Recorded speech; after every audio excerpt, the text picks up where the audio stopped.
সংখ্যালঘুর এক শান, সনাতনীর এক শান, খ্রিস্টানদের এক শান। বাংলাদেশের জাতিসংঘের শান্তি রক্ষা বাহিনী মোতায়েন করার আহ্বান জানিয়েছেন ভারতের পশ্চিমবঙ্গের মুখ্যমন্ত্রী মমতা বন্দ্যোপাধ্যায়। একই সঙ্গে তিনি প্রতিবেশী দেশটিতে ধর্মীয় সংখ্যালঘুদের নিরাপত্তা নিশ্চিত করতে প্রধানমন্ত্রী নরেন্দ্র মোদীর ব্যক্তিগত হস্তক্ষেপ দাবি করেছেন। আজ সোমবার ভারতীয় সংবাদ মাধ্যম এনডিটিভির এক প্রতিবেদনে এ তথ্য জানানো হয়েছে। মৌলবাদের বিরুদ্ধে আগুন জ্বালো, জ্বালো, জ্বালো, আগুন জ্বালো। প্রতিবেদনে বলা হয়, মমতা বন্দ্যোপাধ্যায় আজ বিধানসভার শীতকালীন অধিবেশনে যোগ দিয়ে এসব কথা বলেন। পশ্চিমবঙ্গের মুখ্যমন্ত্রী বলেন, বাংলাদেশে আমাদের পরিবার, সম্পত্তি ও প্রিয়জন আছে। কেন্দ্রীয় সরকার এ বিষয়ে যে অবস্থানই গ্রহণ করুক না কেন, আমরা তা মেনে নেই।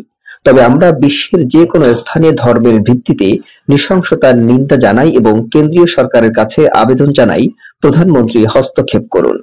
মমতা বন্দ্যোপাধ্যায় আরো বলেন, যদি বাংলাদেশে ভারতীয়দের উপর হামলা হয় তবে আমরা তা সহ্য করতে পারি না।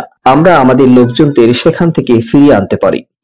বাংলাদেশের সাম্প্রতিক প্রসঙ্গ টেনে মমতা বলেন, ভারত সরকার বাংলাদেশে সংখ্যালঘু ইস্যুটি জাতিসংঘে তুলতে পারে, সেখানে শান্তিরক্ষী বাহিনী পাঠানোর কথা বলতে পারে।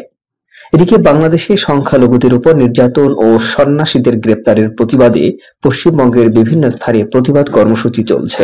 বিজেপির সমর্থনে সীমান্তে অবরোধ কর্মসূচি চলছে। দিল্লিতেও বিশ্ব হিন্দু পরিষদের নেতৃত্বে চলছে প্রতিবাদ বিক্ষোভ।